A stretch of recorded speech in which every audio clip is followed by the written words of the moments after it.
जी। हाँ जी। मैं ड्राइवर किवें आ? सही आ?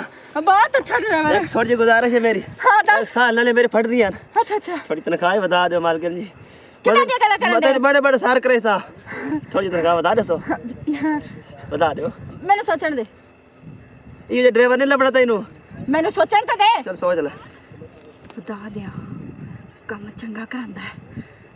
अच्छा अच्छा ठीक है मैं सोच लिया। ठीक है मेहरबानी। हाँ बता देंगे। चलिए हुन। हाँ जी चलो चलो।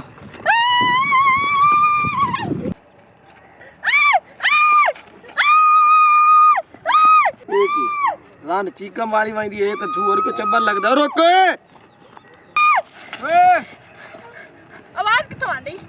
मालकिन जी मालकिन जी कौन है हैं रान नु मारी कने मालकिन बचाओ बात तमीज नहीं होता था वे तू का तुम्हारे ने और देख तो सही तेनु डराई खलोता है धिक्का लाई वे चब्बल जी रान दी कितने के मैं जो हुन वेख के तू चीका मारी जानी है मैं ड्राइवर रखे ए तू ड्राइवर रखे है हां ड्राइवर रखे मैं ते मोड़ तू चीका क्यों मरांदी बनी है मैं तो बेल दे रही सी ओए हारन देंदी पई आवे हां ना मेरे तो बल गलती हो गई है मैं ड्राइवर रखे तो मैं हॉर्न दे रही सी चीका नहीं मार रही सी अच्छा यानी कि तू चीका ना मरेनी वदी हारन देंदी वदी आवे आहो मेरे तो गलती हो गई मैनू माफ करो अजीब इंसान है और तू ते 8 पे चलिए मेरा नेट ज्यादा मेरे तो मुंह डिंगा हो गया हां